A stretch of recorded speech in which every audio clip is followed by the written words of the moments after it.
Bonjour, bonsoir, bon après-midi à tous et bienvenue dans ce nouvel épisode d'Histoire de Daron. Je suis Fabrice, je suis votre hôte et cette semaine, je vous propose d'écouter l'histoire de Maxime, notre premier futur papa dans Histoire de Daron. On a vu Cédric dans l'épisode 4 qui était un tout jeune papa de quelques jours, mais je voulais capturer entre guillemets les émotions d'un papa en devenir. Je pense que les futurs darons peuvent passer par tellement d'émotions différentes au cours des 9 mois de grossesse, en tout cas ça a été le cas pour moi, que ça pouvait être intéressant d'avoir le récit de Maxime qui sera papa en décembre 2018. Alors petite annonce rapide avant d'aller plus loin, si vous écoutez ce podcast avant le dimanche 21 octobre 2018 et que vous êtes à Paris, vous pouvez venir assister au premier enregistrement live d'Histoire de Daron. Ça se passera à la Gaîté Lyrique le dimanche 21 octobre 2018 à 14h et ça sera dans le cadre du Paris Podcast Festival.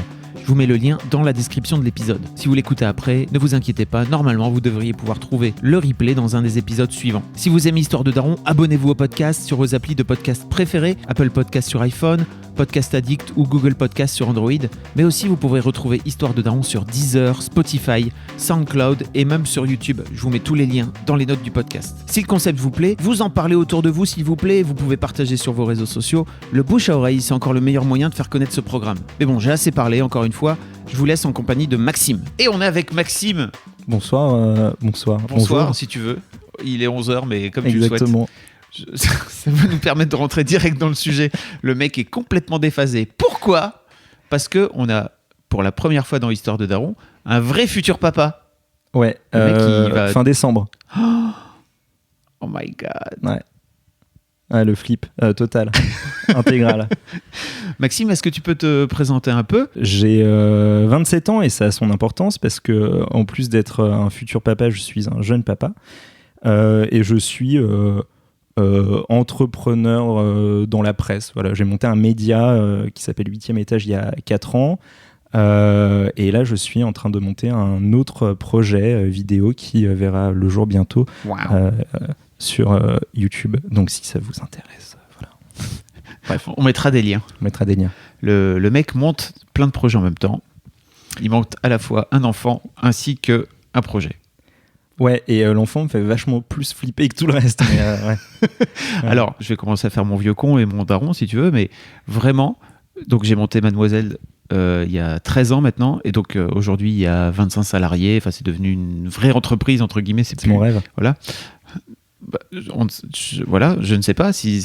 oui, c'est un truc qui... C'était long à faire, mais j'y suis arrivé. Et monter Mademoiselle, là où c'est devenu aujourd'hui, autofinancé, etc., c'est du pipi de chat à côté de l'idée que j'ai de faire des enfants bien, en tout cas de réussir entre guillemets ces enfants et d'en faire des adultes responsables, quoi. Donc ça ne me rassure pas comprends. Du tout. Oui, mais en même temps t'as décidé d'y aller, je veux dire, ouais, t'as signé. Bien sûr, mais tu sais, c'est y a cette phrase qu'on a déjà entendue dans 150 épisodes d'Histoire de Daron, mais c'est pas pour rien. C'est en fait, moi j'entends depuis tellement longtemps, mais on n'est jamais prêt à avoir un enfant, que du coup je me suis dit, je suis pas prêt, mais du coup comme c'est le cas de tout le monde, je vais y aller aussi. Et il y a un moment où tu te dis, oui mais alors, soit t'es pas prêt parce que c'est comme tout le monde, soit t'es pas prêt parce que t'es vraiment pas prêt. Et non, et en fait je pense que ça va. Je pense que ça va. Je pense que ça va. Non mais on peut pas savoir, mais Bien non, sûr, je pense que ça va aller. Déjà parce que je pense que mon enfant aura la meilleure des mères et ça c'est hyper important. Oh. Ouais. Non mais c'est cool, c'est important. C'est toujours mieux. C'est pas Orelsan qui dit c'est mieux de faire un enfant avec quelqu'un qu'on connaît. Ouais. Simple. Ouais, basique. Petit disclaimer pour les auditeurs, c'est qu'on se connaît depuis longtemps en fait. Ouais. Ça fait je pense que t'avais 20 ans quand on s'est rencontrés.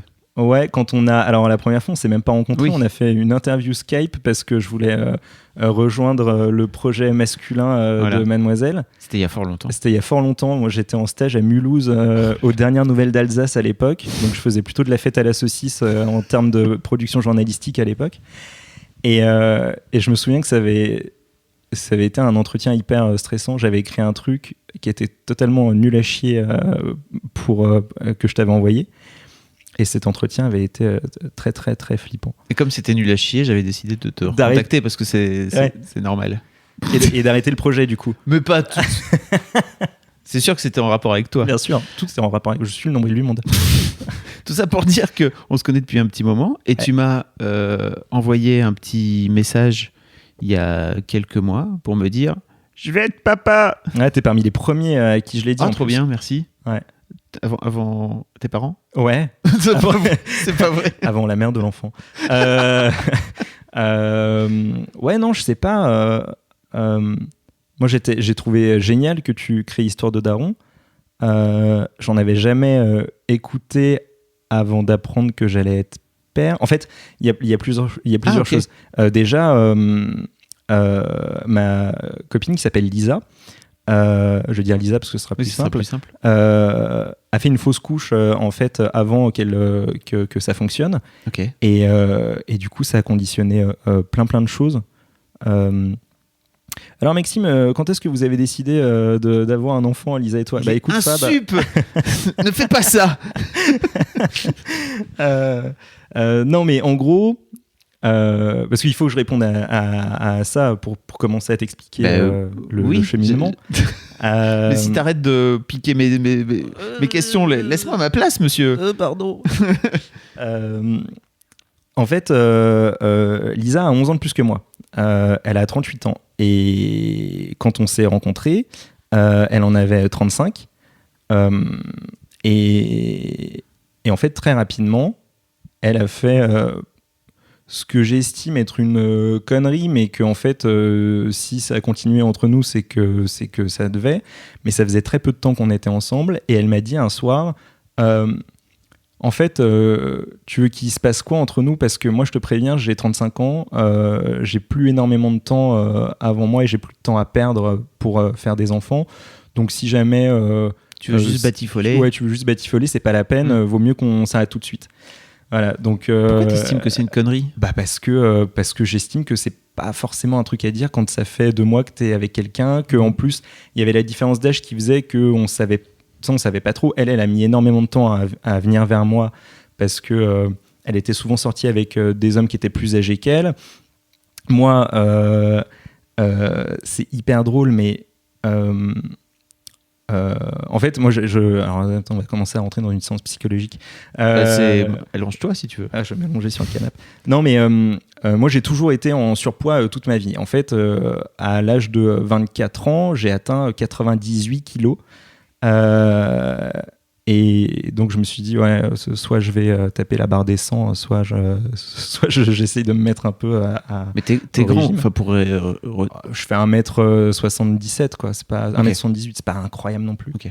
Et du coup je me suis vraiment mis à faire un régime de dingue, mais même à réapprendre à bouffer. Je faisais 8 heures de sport par semaine, enfin la salle c'était ma deuxième maison, voilà. Et donc je suis passé de 98 kilos à 68 kilos, ce qui était même trop peu, je pense. Je pense que c'est pas mon poids de forme. Mais bref, en gros, au bout d'1 an et demi de travail acharné, parce que c'est vraiment, ça devient... moi, j'avais considéré ça comme un travail, c'est-à-dire que, voilà, comme je suis entrepreneur, je fais un peu mes propres horaires et tout ça, mais une séance de sport, c'était comme une réunion. Il n'y avait pas de j'irai si j'ai le temps. C'est j'irai et s'il y a un autre truc qui se pose, c'est l'autre truc que je décale parce que moi, le sport, il faut que j'y aille. Et en fait, au bout d'1 an et demi de travail acharné, j'ai réussi à atteindre un objectif que je m'étais fixé. Et c'est très important parce que comme toute personne, comme tout mec qui a été gros un peu toute sa vie, je me suis pris énormément de râteaux pendant toute ma vie par des filles qui disaient « Ah bah non, t'es trop gros » ou alors ouais, ah oui, non mais aussi clairement. Cash que ça. Ouais, aussi okay, cash que ça. d'accord. Il y en a eu comme ça, sinon ça se disait pas. Il y en a une qui me l'a dit cash. Et puis même, sinon j'ai toujours eu le syndrome du meilleur ami, tu sais, parce que je suis un mec qui communique énormément. Et du coup, j'étais le meilleur ami de toutes les filles que je rencontrais. Et ce qui fait qu'en fait, évidemment, toute ma vie, je m'étais dit c'est parce que je suis gros que... parce que aussi pop culture, les sitcoms et tout ça, tu vois, dans la pop culture, le petit gros drôle et sympa, c'est le meilleur ami, pas forcément le mec qui chope. Et donc je suis arrivé à 25 ans à ce poids absolument incroyable où j'avais refait toute ma garde-robe, j'étais hyper stylé avec des super fringues machin et tout ça.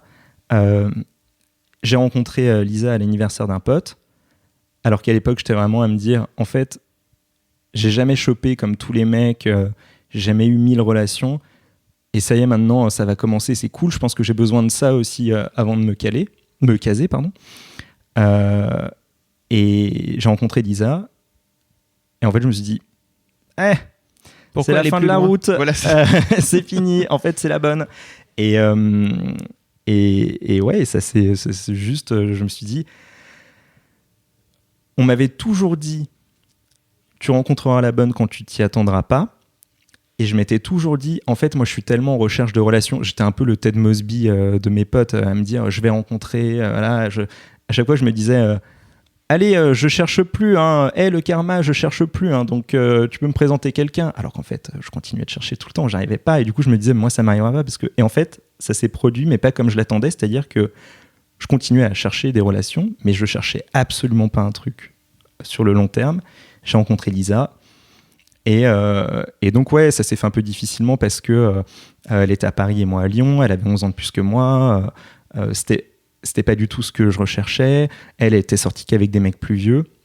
Et finalement, quand tu dis que c'était pas du tout ce que tu recherchais, tu cherchais une fille de ton âge, c'est ça que tu veux dire ? Non, à la base, à cette époque-là, je cherchais vraiment des tu cherchais à batifoler, ce que j'avais jamais fait de ma vie en fait. Et que j'avais jamais fait parce que je pensais que c'est parce que j'étais gros. Et donc voilà. Mais c'est à peu près normal et logique en fait qu'au bout de 2 mois où vous êtes en train de sortir ensemble, elles finissent par mettre les cartes sur la table. En tout cas, je trouve que c'est assez sain comme question. Ouais, je pense, mais en tout cas, cette prise de conscience de ok, c'est bon, j'ai trouvé la bonne, elle n'est pas arrivée ce soir-là. On n'a pas eu de coup de foudre. Elle est arrivée quelques mois plus tard. On a commencé à sortir ensemble en août, et en fait moi je lui ai dit que je l'aimais en mars, et elle s'est rendue compte qu'elle m'aimait en février, et en fait elle a attendu que je lui dise, et ça s'est joué à 1 mois, on a eu du bol, mais voilà, quand 2 mois après qu'on ait commencé à sortir ensemble, elle m'a dit moi c'est si t'es là pour me faire perdre mon temps, c'est pas la peine. J'étais pas prêt du tout encore, et moi j'étais vraiment à me dire on va voir où ça nous mène, on se connaissait pas. Oui, c'est une bonne épreuve du feu, je trouve. Ouais, c'est une bonne épreuve du feu. Et donc voilà, et donc en fait on s'est dit, moi à partir du moment où je lui ai dit que je l'aimais et qu'elle m'a dit qu'elle m'aimait, je savais que j'allais être père plutôt que ce que j'avais prévu, parce que moi je m'étais dit j'ai 25 ans, moi je pense être père vers 30, 33, 35, mais pas avant 30, c'est sûr et certain. Moi, je vois pas ma vie comme ça. Et en tant que bon entrepreneur, je suis un peu contrôle fric aussi à mettre, j'ai un rétro-planning, il y a des choses qui tombent, et c'est un peu pareil dans la vie. Et en fait... Tu sais très bien que les rétro-plannings sont faits pour bouger. Oui, c'est carrément. C'était un entrepreneur. Alors, le rétro-planning de la vie, encore plus. Encore plus. Et donc voilà, donc j'ai su que je serais parent plus tôt. On en a plus trop parlé après pendant un moment, jusqu'à l'été 2017, donc l'été dernier, où on est parti en vacances avec des potes. Et là, j'ai un de mes potes qui est à mon âge, qui un soir nous a dit les gars, je vais être papa. Et là, on s'est dit waouh, mais quoi, comment ça? Ouais, bah voilà, avec Marie, donc sa copine, voilà. On va être parents, il nous a raconté tout ça, on était morts de rire, on trouvait ça trop bien, c'était génial. Et Lisa était là, on était en vacances tous ensemble, et on est rentrés. Et en fait, Lisa m'a dit écoute, moi en fait, je voulais pas être la vieille qui te fait avoir un enfant alors que t'es pas prêt et tout ça. Et en fait, ça m'a décoincé, ça m'a débloqué que Flo devienne papa, et du coup je pense que je suis prête. Et je lui ai dit moi je suis prêt à pas être prêt, enfin je suis prêt à pas être prêt, je suis pas prêt, mais en tout cas ouais, je veux bien qu'on essaye et on va voir. Et donc elle est tombée enceinte une première fois hyper rapidement, premier coup, premier essai, on a eu énormément de bol. Lisa est hyper angoissée, et du coup déjà elle était dans le délire, ça se trouve ça va mettre des années, de toute façon on essaye maintenant, mais ça se trouve ça va mettre 2 ou 3 ans, parce qu'évidemment elle voit le verre à moitié plein tout le temps, donc j'étais là, bah non mais il n'y a pas de raison. Puis moi je lisais des trucs, je lui disais tu sais, j'ai lu un article qui dit que parce qu'elle était là, oui moi j'ai déjà 37, donc Et je disais, mais tu sais, il n'y a pas que l'âge de la femme qui compte, il y a aussi, moi j'ai des spermatozoïdes de mecs de 26 ans, du coup peut-être que ça joue aussi. T'es là, ouais, peut-être, ok, on va voir. Et en fait, 3 semaines plus tard, elle était enceinte. La première grossesse a été hyper compliquée, dans le sens où... alors, j'espère qu'elle ne m'en voudra pas de dire ça, mais... parce qu'il y a eu des articles sur Mademoiselle là-dessus, donc voilà. Lisa a l'angoisse de vomir. Voire même la phobie. Qu'on appelle hémétophobie. C'est un truc dont elle a honte, et je ne sais pas pourquoi elle a honte de ça, parce qu'en fait... je trouve pas ça plus honteux que l'arachnéophobie ou n'importe quelle autre phobie. Je veux dire, on a tous des faiblesses et des phobies, c'est pas grave, on n'est pas invincible. Donc voilà, et donc évidemment, pour quelqu'un qui est hémétophobe, la grossesse, et notamment les 3 premiers mois qui sont sujets à nausées et tout ça, c'est un enfer. Donc elle a eu très très peur de ça, et ça a été 3 mois qui n'ont pas été faciles du tout. Et on était hyper contents d'arriver à la fin des 3 premiers mois. Et pas de bol, fausse couche, et puis fausse couche à 3 mois, donc intervention médicale à la clinique, etc., anesthésie générale. Donc ça a été très compliqué, surtout que comme Lisa avait eu beaucoup d'angoisse pendant ces 3 premiers mois, elle pensait que c'était à cause de ça, donc elle s'est mise à culpabiliser beaucoup, à avoir des moments où elle était tellement angoissée qu'elle se disait mais est-ce que je veux vraiment avoir un enfant ? Peut-être que non, et du coup après elle pensait que c'est parce qu'elle avait pensé qu'elle voulait pas d'enfant une fois que du coup voilà, mais ça je pense que c'est un peu je pense que c'est commun un peu à et c'est à mon avis catastrophique, mais c'est commun à toutes les femmes qui font des fausses couches de penser qu'elles sont responsables, que c'est de leur faute, quoi. Alors que moi je lui disais c'est le temps que la machine se mette en route aussi, c'est normal, tu vois. Et puis surtout la proportion de femmes qui font une fausse couche à la première grossesse, mais elle est incroyable, c'est une femme sur 2, quoi. Mais du coup après voilà, tu rentres dans le sac de oui, mais du coup j'ai eu une fausse couche, je vais peut-être en avoir une deuxième, une troisième, et puis peut-être qu'en fait voilà, moi à l'époque j'avais rencontré j'avais bu un verre avec un pote journaliste qui m'avait dit, tu sais, il y a beaucoup de femmes qui font des fausses couches où en fait on pense que c'est la femme qui a un problème, et en fait c'est les spermatozoïdes du mec qui ont un souci, qui sont pas assez résistants ou pas assez rapides et tout ça, donc peut-être que... Donc moi j'étais là, il était là, ouais, attendez pas qu'elle fasse 2 ou 3 fausses couches pour consulter, essayez de voir tout de suite, comme ça au moins vous perdez pas de temps. Elle était là, tu te rends compte, du coup je vais pas être maman à 37 mais à 38, voilà. Enfin bref. Comment tu gères tout ça, toi ? Moi je parlais beaucoup. En fait voilà, on a fait l'erreur aussi d'annoncer la grossesse très vite. Dès qu'on le savait, on a commencé à le dire à des potes et tout ça. L'avantage, c'est que du coup, moi, j'avais des potes qui étaient au courant, et j'avais notamment un très bon pote que je voyais très souvent et à qui je disais... je lui racontais, je lui disais en ce moment, c'est dur, ça va pas. L'avantage aussi, c'est que je pense qu'un couple qui surmonte une fausse couche, c'est un couple qui peut tout surmonter après, parce que j'ai vraiment vécu des moments d'enfer pendant ces 3 mois, mais à aucun moment je me suis dit ouais, en fait c'est fini, je la supporte plus, faut qu'on se sépare et tout ça. Enfin, à aucun moment je me disais, et même quand elle a eu sa fausse couche, je me suis dit va y avoir de nouveau 3 mois chiants, mais c'est pas grave, parce que c'est quoi 3 mois dans une vie, on s'en fiche, quoi. En vrai, c'est bon, ça va être ok, et puis on va prendre sur soi, et puis ça va aller. C'est un peu l'épreuve du feu pour le couple aussi, ce genre d'épreuve difficile. Ouais, vraiment. Vraiment. Et puis il y a l'après aussi, il y a l'après-intervention chirurgicale où vraiment... comment tu te retrouves, quoi. Ouais, comment tu te retrouves, il y a ce truc qui est horrible d'une femme qui se dit... Parce que nous, on a eu du bol, l'intervention s'est passée 24 heures après 24 ou 48 heures après qu'elle ait découvert qu'elle avait fait une fausse couche. Ma sœur a fait une fausse couche, elle a passé 6 jours, je crois, parce qu'elle était en vacances, elle a passé 6 jours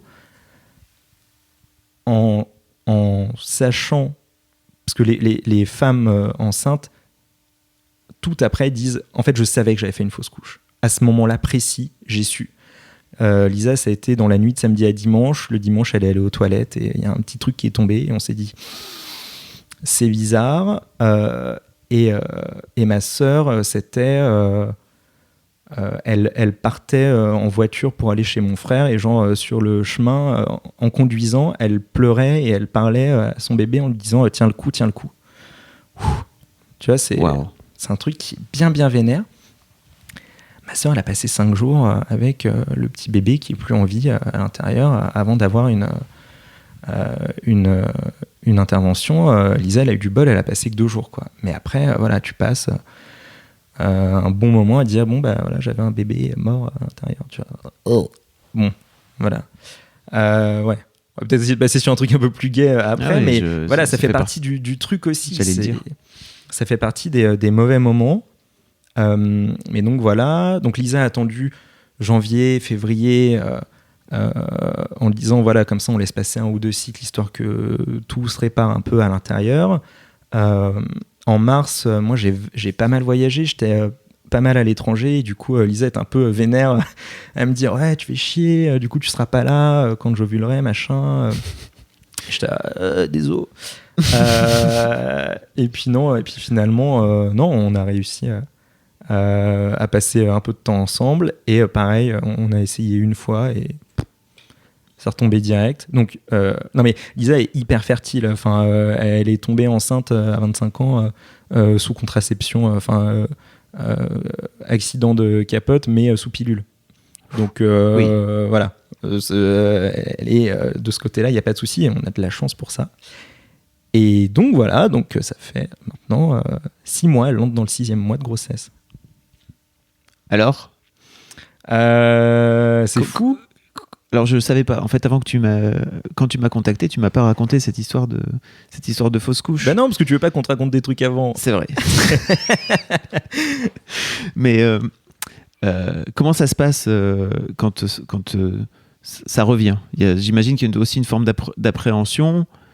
Peut-être vous l'avez pas annoncé tout de suite. Ah non. Voilà. Là pour le coup, on a vraiment attendu 3 mois révolus. En fait, ce qui est incroyable, c'est que la première grossesse n'a rien à voir avec la seconde, mais vraiment. Et en fait, c'est presque comme si au fond de nous, dès le départ, on s'est dit la première grossesse, il y a peu de chances qu'elle marche. Enfin, on savait pas trop. Et la deuxième, pour le coup, on était là. Là, c'est bon. Enfin, il y a plein de choses qui se sont passées différemment. Il y a un truc qui a peu été abordé dans Histoire de Daron, c'est la vie sexuelle pendant la grossesse, qui est pour moi un truc hyper important. Et pour le coup... C'est pour ça que je veux t'avoir, tu comprends, parce que les autres, on se souvient plus. Voilà. C'était il y a longtemps. Moi, je parle de cul, on va pas... Non, mais...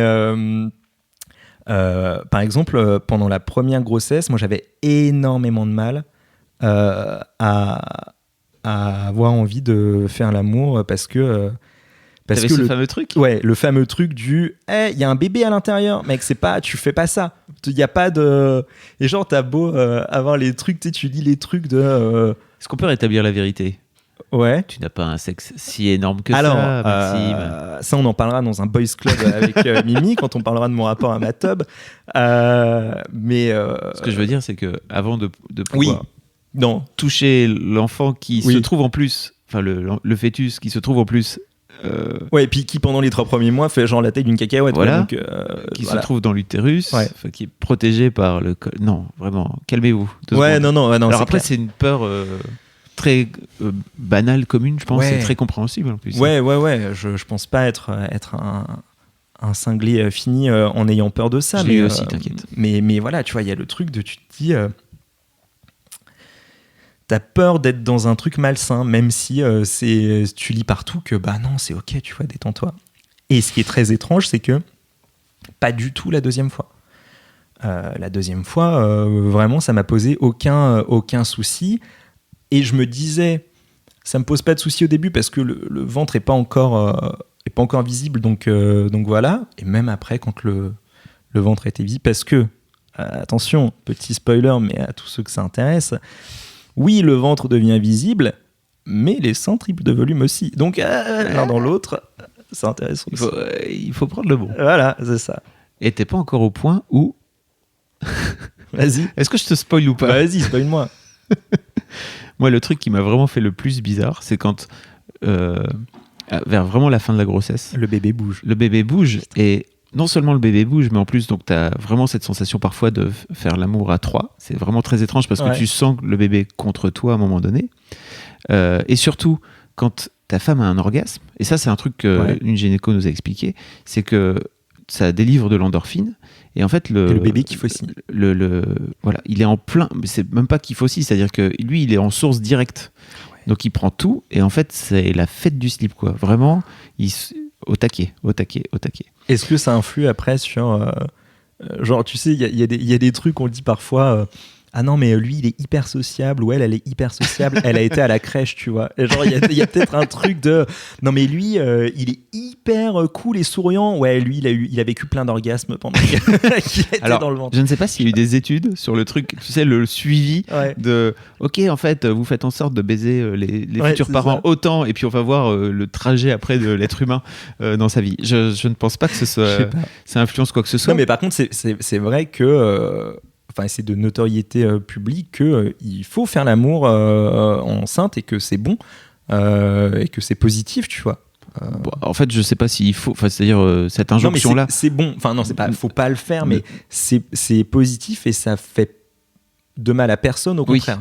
Bah oui. Voilà. Oui, vraiment ce truc de « Ah mon Dieu, je vais éborgner mon enfant avec mon énorme tub. » Les mecs, c'est vraiment beaucoup d'ego. Calmez-vous. Vous n'avez pas... C'est pas possible. Non, je pense pas que ce soit vraiment un délire de j'ai une énorme tub. C'est plus... En fait, je ne connais rien du tout à comment ça se passe à l'intérieur et du coup, j'imagine que c'est juste là, tu vois. Alors que non, c'est quand même hyper loin, quoi. Enfin, ça va.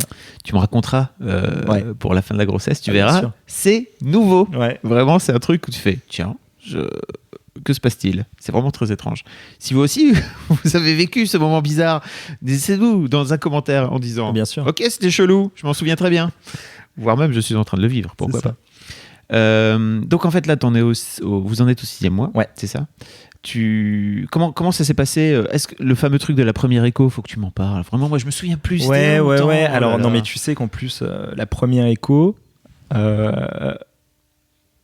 je l'ai vécu juste après avoir écouté les épisodes avec McFly et Carlito et tout ça, et je me souviens de Carlito qui dit ou McFly qui dit non mais moi la première écho c'était un truc de malade, quand t'entends le son du cœur la première fois, moi je l'ai sur mon téléphone et je l'écoute de temps en temps et tout ça, et genre moi j'étais là et je pense, alors je sais pas si j'ai eu trop d'attentes du coup, mais je suis arrivé et déjà on arrive dans le cabinet du gynécologue et là j'entends et en fait il y avait des travaux dans l'immeuble et du coup il y avait énormément de bruit, du coup j'étais ok, et il fait bon on va écouter le cœur, et moi je fais ouais vas-y, et genre il met le son et tout ça et je fais ouais ok bon bah d'accord.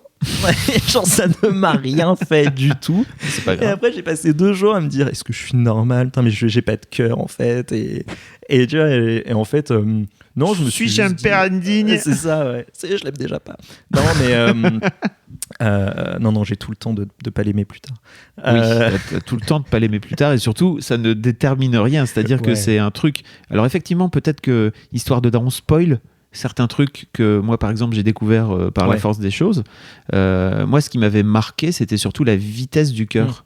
Je sais pas si ça et je pense pas du tout. Rien. J'ai entendu l'épisode où tu disais ça et j'étais là. Non, je m'ai même pas remarqué. Ok. Non, très bien. Alors. J'étais là. Ok. Non, mais vraiment, je pense que ça, je suis passé à côté. Ouais, c'est un examen médical, quoi. Oui, c'est ça. Et puis en fait, on s'en fout. Vis ton truc comme tu veux et tu te sens pas obligé. Ouais, non, c'est ça. Ouais, non. D'être un bon père dès le 3e mois. Non, l'écho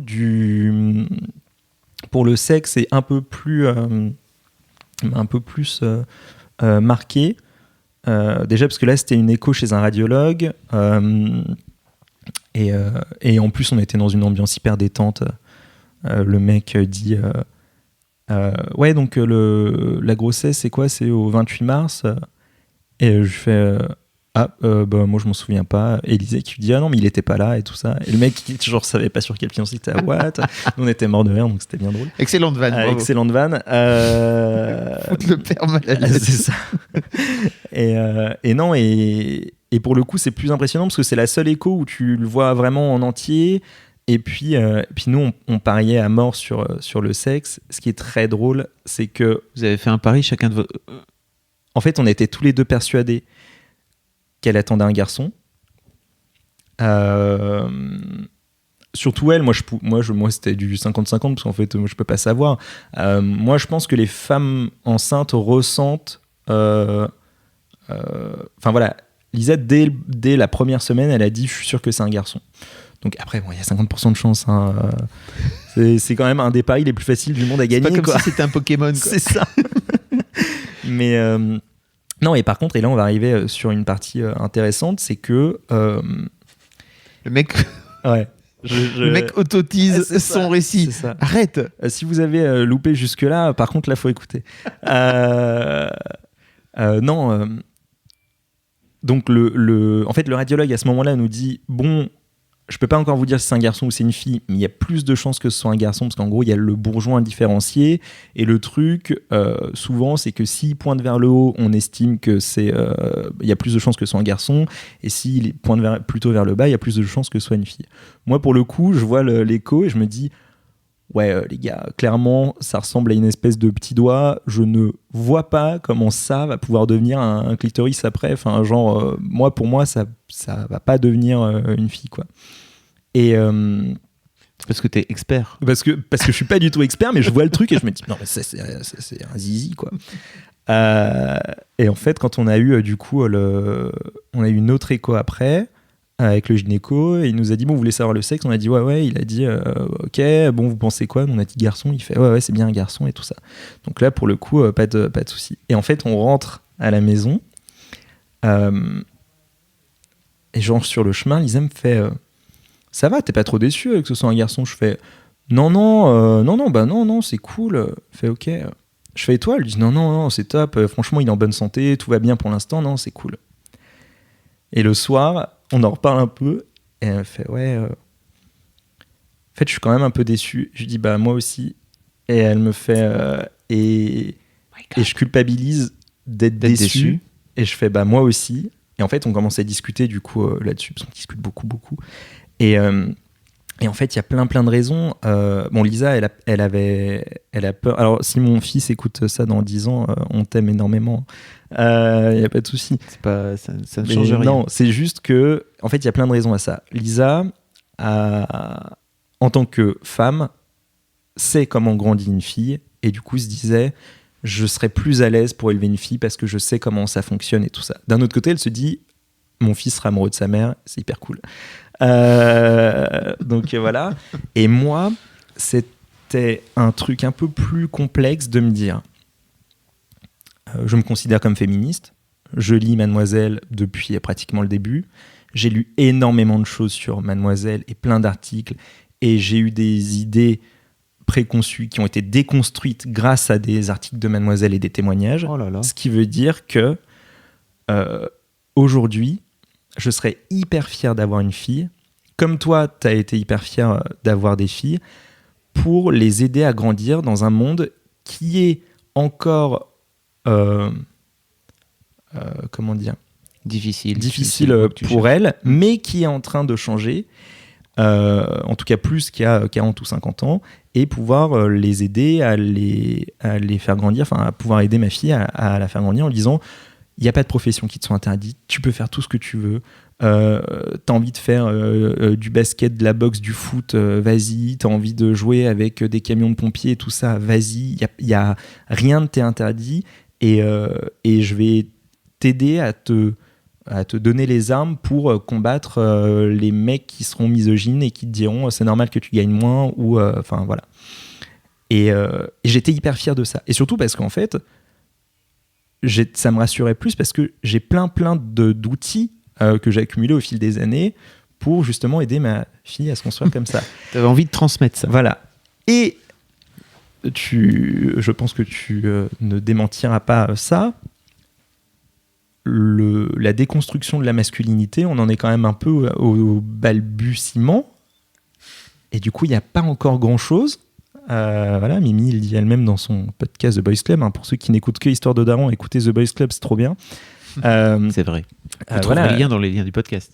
Mimi dit quand même, moi je voulais pas monter ce podcast, j'attendais qu'il y ait un mec qui le fasse, et comme il n'y a pas de mec qui l'a fait, je l'ai fait moi, parce qu'en fait je trouvais ça important. Et c'est vrai, il y a très peu de choses actuellement, il n'y a pas de magazine qui parle de ça pleinement, il y a un podcast peut-être plus, mais aussi, surtout aux États-Unis je pense, qui parle de masculinité. Et en fait, c'est pour ça aussi que je dévore les Boys Club depuis quelques semaines, parce que j'ai besoin... non, mais c'est ça. Je me dis, ok, genre, je suis complètement démuni face à la naissance d'un petit garçon, et moi qui ne suis pas un garçon viril, etc., j'ai énormément peur. Ma plus grande peur, c'est que mon fils devienne un con de footballeur qui traite les filles comme de la merde et beaucoup de clichés dans tes... Ouais, je sais, ouais. Bon, ok, je mais comprends voilà, ce que tu veux dire. Devienne un gros con de mec viril qui pense que les femmes sont inférieures, tout ça. Alors après, on dit toujours, il n'y a pas de raison que... s'il a des parents ok, il n'y a pas de raison que lui soit pas ok, quoi. Alors oui et non, parce que après tu as l'entourage aussi qui est compliqué. Et moi, l'un des trucs qui fait que je suis à la fois heureux d'avoir des filles et heureux de pas avoir un petit mec à éduquer, je trouve que c'est que aujourd'hui tu donnes aux filles des trucs en plus, entre guillemets, par rapport à ce que la société attend d'elles, c'est-à-dire tu leur files de la confiance en elles, tu leur files justement une possibilité de pouvoir faire plein d'autres choses. Et je trouve que par rapport à ce que tu files, tu retires aux garçons des choses par rapport à ce que la société peut attendre d'elles, c'est-à-dire de la virilité. Alors tu leur en amènes d'autres, bien sûr, et tu leur en amènes d'autres choses, mais c'est d'autres choses que la société n'est pas encore prête à accepter de la part des garçons. Et en gros, tu as le droit d'être, sois gentil avec les filles. De base, la plupart des autres petits mecs, quand tu vois que les autres petits mecs, ils bolossent les filles, ou alors ils se bolossent entre eux, et que toi, tu apprends à ton mec, peut-être juste respecte ton prochain et éventuellement avec le consentement qui va avec, tu le fais un peu passer pour un... En tout cas, peut-être que ça changera d'ici à 5 ans, 3-4 ans, quand ton môme sera à l'école, j'espère. Mais en tout cas, pour l'instant, je pense que c'est un truc qu'on leur enlève aux garçons, et je trouve que ça, c'est compliqué à transmettre. Je pense pas que ça te rassure, mais en tout cas, c'est cool que tu te renseignes. Non, mais j'ai réussi un peu à revenir de cette angoisse, notamment parce que je me suis dit, j'aurais adoré avoir des filles pour réussir à relever le challenge d'en faire c'est pas moi qui façonne mes filles non plus, mais de leur donner un peu les armes. Très patriarcal. Très paternaliste, bravo. C'est ça, ouais, c'est ça, t'arrives à être hyper patriarche dans une démarche féministe. Non, mais voilà, j'aurais été fier un peu d'arriver à relever ce challenge, mais en même temps, je trouve le challenge d'arriver à élever un petit mec qui soit féministe, en fait, hyper intéressant aussi. Peut-être plus compliqué parce que moins de ressources actuellement autour de ça, et moins de réflexion, et le fait qu'on en soit au début. T'es en train d'y contribuer, par exemple. Avec ton récit. J'essaye. Non, mais tu vois, j'ai lu l'article là sur Mademoiselle d'une fille qui était nounou et qui se retrouvait face à un petit garçon de 4 ans qui lui disait non, mais moi je veux pas le bol rose. Et puis elle qui se demandait mais d'où ça vient, je comprends pas. Et le lendemain, quand elle s'apprêtait à lui donner une glace rose avec sur la boîte une princesse, d'avoir le père qui arrive à ce moment-là, qui rentre du boulot et qui dit non mais attends, tu vas quand même pas manger ça, t'es sûr que tu veux cette glace là? Et genre moi je veux pas ça du tout, tu vois. J'ai vraiment envie, si je me balade dans les rayons du supermarché et que mon gamin, j'ai entendu un boys club l'autre jour, c'était qui? J'en ai écouté tellement que du coup je mélange tout. Il y avait un des invités qui disait que sa mère était assistante sociale, je crois, et du coup très féministe et tout ça, un jour à Noël il avait demandé, une année à Noël il avait demandé un camion de pompier Barbie. Un camion de pompier Barbie, n'importe quoi. Un camion Barbie, qu'elle lui avait offert un camion Barbie, et que il avait adoré ce camion, et il disait ce truc hyper intéressant, et il l'a dit, je pense inconsciemment, il disait, pour moi c'était trop bien, c'était juste alors je sais plus ce que c'était la marque qui c'était, mais genre un Hot Wheels, mais version géante, tu vois. Donc c'est-à-dire que dans sa tête, c'était un jouet de garçon C'était pas genré. Mais en plus gros. Et ouais, et c'est... Et il disait, j'étais hyper triste quand 2 ans plus tard, elle l'a vendu, quoi. Et c'est trop cool. Moi, j'ai vraiment envie... Et je trouve qu'on permet plus à des petites filles de jouer avec des Lego, des trains, des Playmobil et des petites voitures et tout ça, qu'on ne permet à des garçons de jouer avec des Barbies, parce que je pense qu'il y a toujours cette espèce de peur insensée de si mon fils joue avec une Barbie, il va devenir homosexuel. Ce qui déjà n'est pas une maladie. Oui. Rappelons-le. Non, et puis surtout, moi, je ne crois absolument pas... Mon frère est homo, et je ne pense pas un instant que mon frère est devenu homo parce qu'il a joué avec les jouets de ma sœur quand il était petit. Mon frère est homo parce qu'il est homo. Moi, je pense vachement au fait que quelqu'un qui est homosexuel naît homosexuel. Enfin, je pense pas que tu deviennes homo, tu vois. Mais en même temps, enfin... Et puis c'est complètement idiot parce qu'il y a des homosexuels qui sont extrêmement virils. Bien sûr. Donc ça n'a strictement rien à voir avec le fait de leur mettre des jouets de filles entre les pattes, quoi. Non, bien sûr. Et puis même, en vrai, on s'en fiche. Enfin, je veux dire, si je me trompe et qu'en fait, les garçons peuvent devenir homosexuels parce qu'ils jouent avec des jouets de filles, on s'en fout s'il est plus heureux comme ça. Enfin, si finalement, à 20 ans, il dit « Bah ouais, mais je remercie mes parents de m'avoir filé des jouets de filles parce que, en vrai, s'ils m'avaient filé que des jouets de garçons, et bah peut-être que je serais à faire l'amour avec des femmes, mais en fait, ça me ferait pas kiffer parce que genre, je sais pas ce qu'il y a au fond de moi, quoi. » Mais c'est très cool, comment dire, que tu aies réussi à switcher de point de vue et de te dire « Ok, finalement, je vais essayer de faire d'un garçon un petit garçon féministe. Et après tout, ça amènera aussi autant de positifs à la société que de faire une petite fille qui peut faire ce qu'elle veut, quoi. Ouais, bah j'espère. Après, c'est plus flippant. C'est plus flippant parce que pas d'exemple. J'ai 0 exemple autour de moi. J'ai 0 exemple même alors j'imagine qu'il faudrait que je recherche s'il y a des livres et tout ça. Je pense qu'il y a des livres déjà dessus. Mais tu vois, genre par exemple, si t'avais eu un fils, bah tu vois, genre il y a par exemple, j'entendais Carlito qui disait moi mes garçons ont les cheveux longs et c'est cool, tu vois. Et je sais que Lisa Lisa adore les garçons avec les cheveux longs et tout ça, et elle m'a dit moi je veux que mon fils ait les cheveux longs. Et je lui ai dit bah ok si tu veux. Bon après si il râle tout le temps parce que ça le fait chier, on lui coupera les cheveux, hein, c'est pas, on va pas non plus en faire une espèce de poupée, tu vois. Enfin on va se calmer. C'est aussi un peu lui qui décide. Mais tu vois, j'ai l'impression que pour l'instant il y a que des petits trucs comme ça pour essayer de ok, je veux faire en sorte d'élever un enfant dans des valeurs de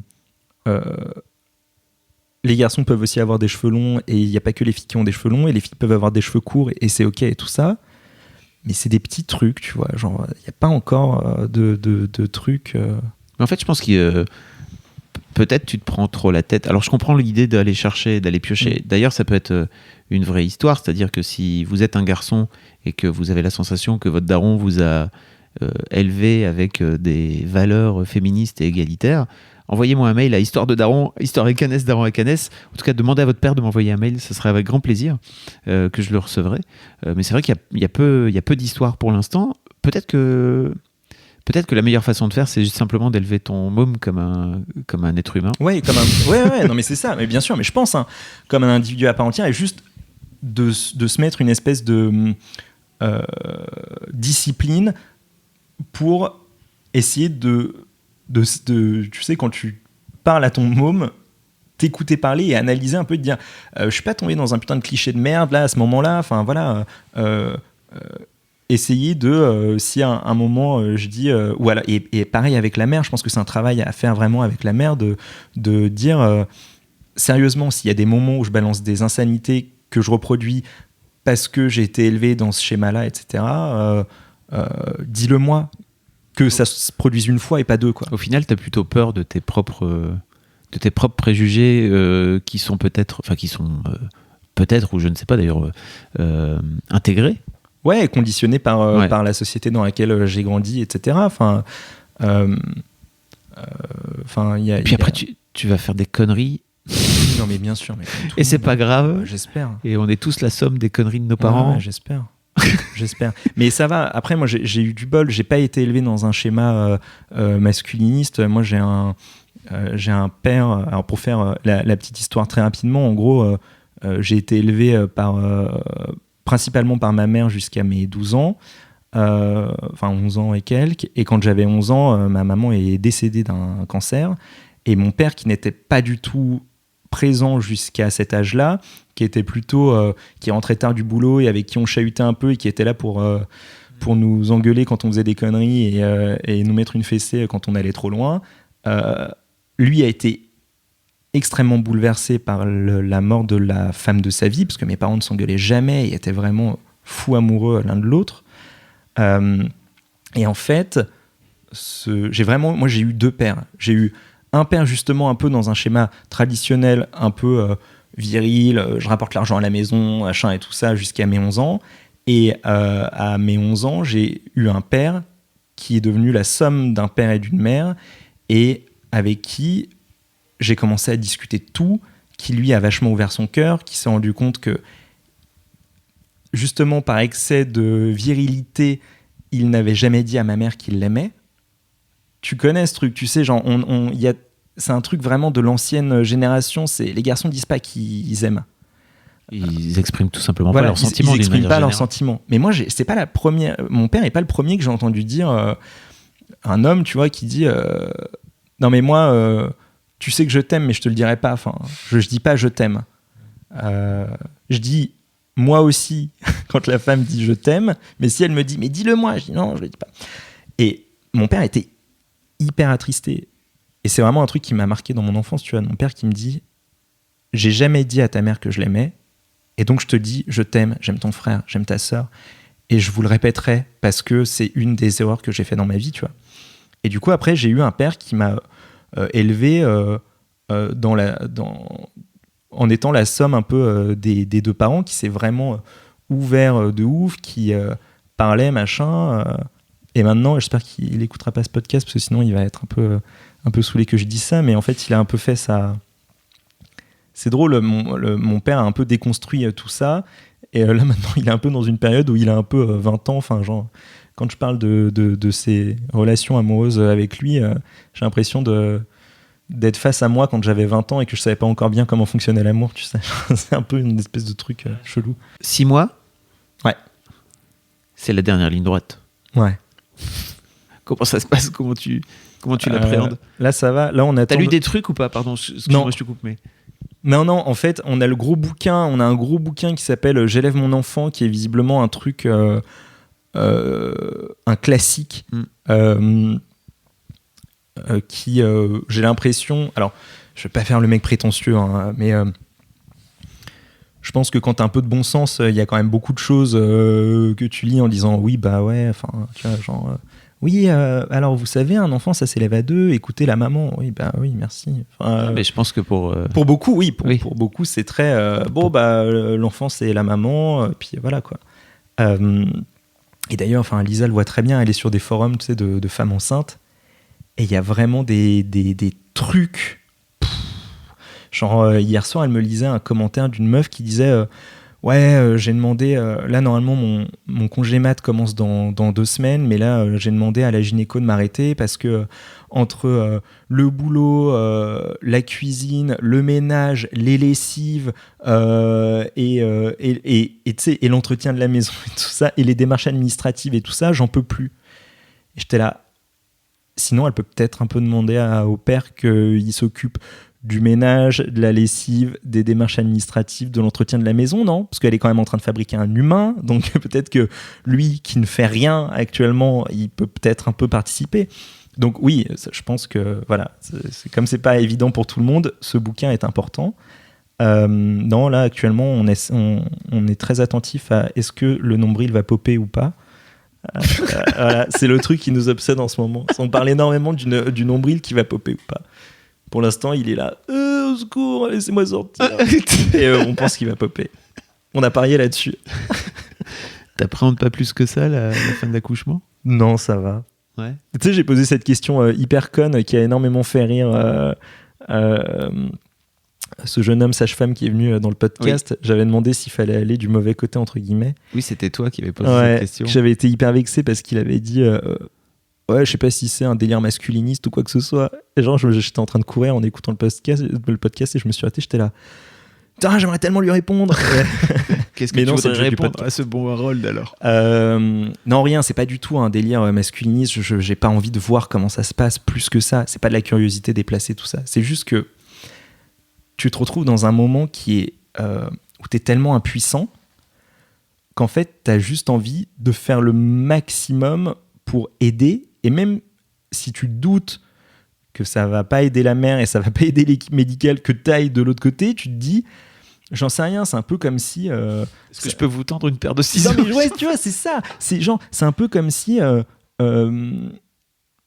t'avais un mec qui faisait un arrêt cardiaque dans la rue et que t'avais un type qui commençait à lui faire... Enfin, une personne, n'importe quoi, qui commençait à lui faire le massage cardiaque, qui disait « Aidez-moi, j'ai besoin de ça ». Et que tu disais « Ah ouais, mais non, moi je vais pas me salir les mains par contre, parce que j'aime pas trop ça, la vue du sang, ça me rebute un peu. Du coup, bon courage, hein, allez, salut ». Et en fait, c'est un peu ce côté-là, c'est... J'ai peur. L'aspect d'être utile, c'est ouais, ça. J'ai peur, en ne voulant rester que du bon côté, de passer pour le mec qui a pas envie, tu vois, genre d'aider plus que ça, quoi. Alors qu'en fait, pas du tout. Et ça m'a rassuré d'entendre. Il a très bien répondu. Ça m'a rassuré d'entendre Harold qui dise, mais moi-même, ça me dérange en fait, quelqu'un de ce côté-là, parce que il sert à rien. Et moi, je fais mon truc et voilà. Mais moi, c'est plus, tu vois, dans un délire de. Si lui est utile de ce côté-là, peut-être que moi je serais utile de ce côté-là aussi, même si c'est pas mon métier. Laissez les professionnels faire leur travail, monsieur Maxime. C'est pas possible, ça.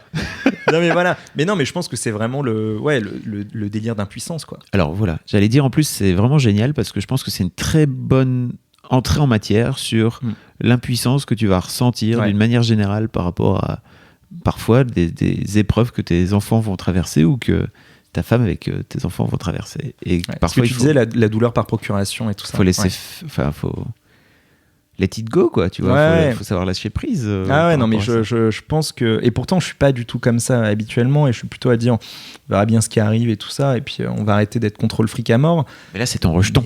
C'est ça. Non, mais et puis il y a même pas ça. C'est que moi, je suis très frustré. Par le fait, en fait, genre moi dans mon monde idéal, la mère porterait l'enfant 4 mois et demi et le père porterait l'enfant 4 mois et demi. Je suis très frustré d'avoir le beau rôle quelque part. Et c'est quelque chose, tu vois, genre par exemple, voilà, quand à la question c'est quoi pour toi être un homme, bah c'est avoir le beau rôle, quoi. On a vraiment, et je pense que les mecs ne se rendent pas compte, on a vraiment énormément de chance. Et il faut en prendre conscience parce que non seulement on a de la chance grâce à ce que la nature a fait, entre guillemets, on n'a pas nos règles, on ne porte pas l'enfant, il y a plein de dérangements, enfin d'influence des hormones et tout ça qui nous atteignent pas, et en plus on est des connards à pas accepter qu'elle soit payée autant que nous, qu'elle fasse, enfin tu vois, genre c'est et donc voilà, en fait moi c'est ça, c'est le truc d'impuissance, de me dire j'aimerais en faire plus, quoi. T'as pas ressenti ce truc, toi, de que moi j'ai ressenti, je sais plus, à peu près au 4e, 5e, 6e mois, je sais plus, quand l'enfant commençait à devenir que tu commençais à pouvoir le sentir bouger, etc., d'avoir ce truc de c'est un truc que je ne vivrai jamais, c'est-à-dire c'est un truc que je ne pourrai jamais faire, porter un enfant, et qui moi m'a vraiment pour la première fois de ma vie, parce qu'avant ça j'en avais pas pris conscience, ramené à ma condition de mec mais animal, tu sais, limite en tant qu'espèce. Ok, c'est un truc, alors je pense qu'on peut ressentir plein de choses. Tu sais, il y a cette fameuse vidéo des mecs qui testent les douleurs à l'accouchement, là. Ouais. Et je pense que c'est vraiment un truc... Alors là, c'est en Hollande, je pense. Mais si je pouvais tester ce truc-là de façon assez simple, je pense vraiment que j'aimerais le tester. Alors, pas juste pour le délire d'avoir mal, mais pour le délire de ressentir ce que ça fait. Ouais. Et de la même façon, qu'est-ce que ça fait, en fait, d'avoir justement cet être en soi? C'est un truc que... bah voilà, Ouais. physiologiquement, je ressentirais jamais. Alors moi j'ai pas eu parce que toi c'est quoi, c'est plus de la jalousie ou de la curiosité, enfin quand tu te dis ça. C'est pas de la jalousie parce que j'avais pas envie Ouais. c'était pas un sentiment négatif si tu veux, c'était plutôt il y avait une forme de tristesse aussi, tu Ouais. vois, de dire c'est vraiment un truc que bah, je ne pourrais jamais vivre dans l'histoire de ma vie, quoi, tout simplement. Alors, peut-être que c'est mal placé, je sais pas en fait. Comme Non. Alors non, je pense pas personnellement que ce soit mal placé. Après, non, moi j'ai pas eu ça. Par contre, moi je pars énormément du principe que même si j'essaie de me mettre à sa place, je n'ai absolument aucune foutue idée de ce qu'elle peut ressentir. Donc, elle a droit à tout, quoi. Enfin, genre, franchement, Lisa est la meuf la moins relou du monde. Et enceinte, elle est un peu relou. Donc, j'ai vraiment quand même du bol. Et je dis rien parce que, franchement, mais elle pourrait être relou puissance 1000. Enfin, franchement, je pense que ça veut rien dire relou en plus, tu vois. Non, mais elle est un par peu. rapport à... Oui, non, mais elle est un peu casse-pied, elle est un peu changeante, elle est un peu bon. Mais franchement, enfin, c'est tellement rien. Non, mais c'est surtout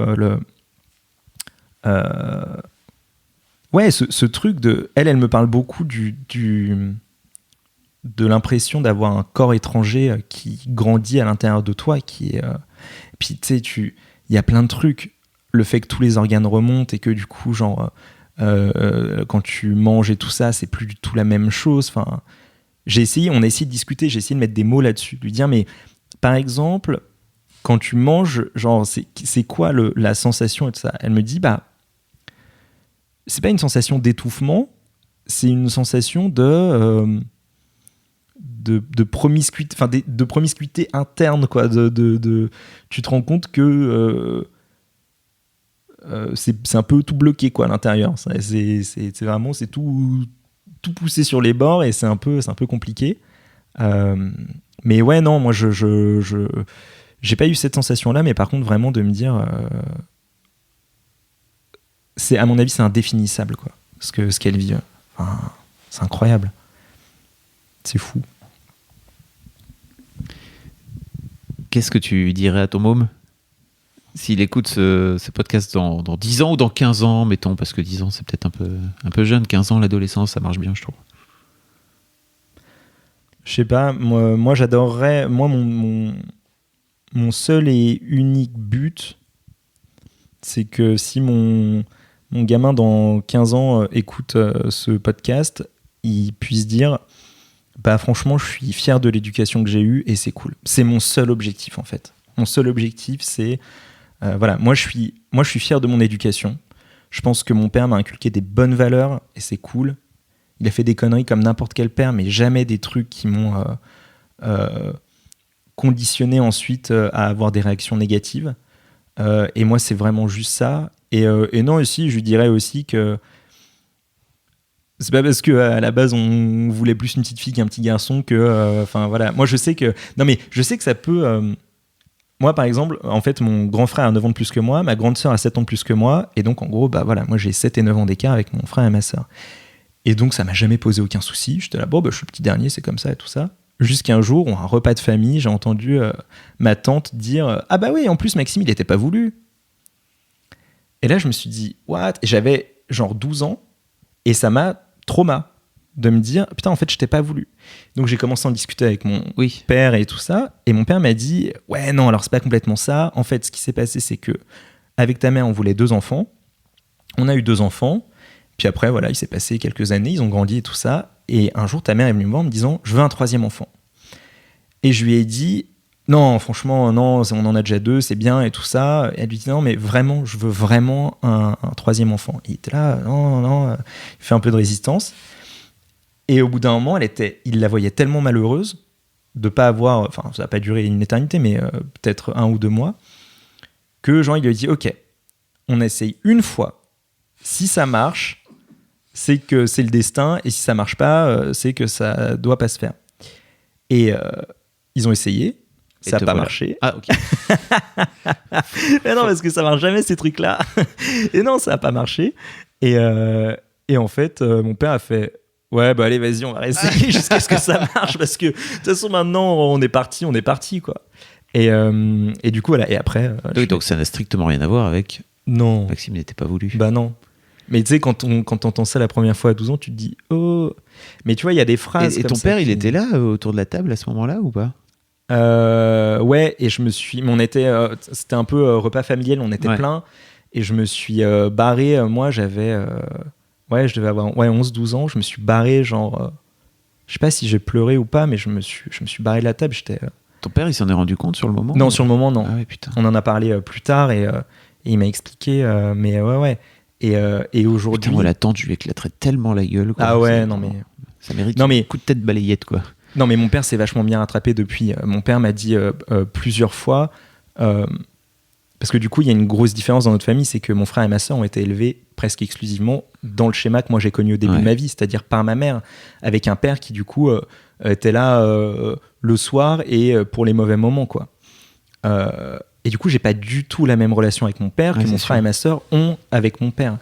Et c'est pour ça que j'ai pas du tout la même relation avec mon frère et ma sœur que mon frère et ma sœur ont ensemble. Ils sont hyper fusionnels et tout ça. Et moi, je suis un peu un étranger au milieu de tout ça parce que j'ai pas grandi de la même manière que. Bah, différence d'âge et différence d'éducation aussi. Oui.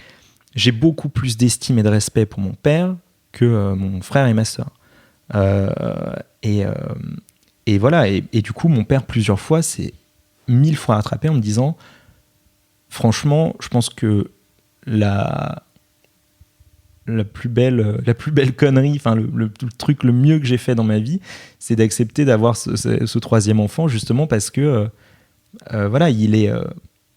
Je pense que mon père était pas du tout dans un délire de.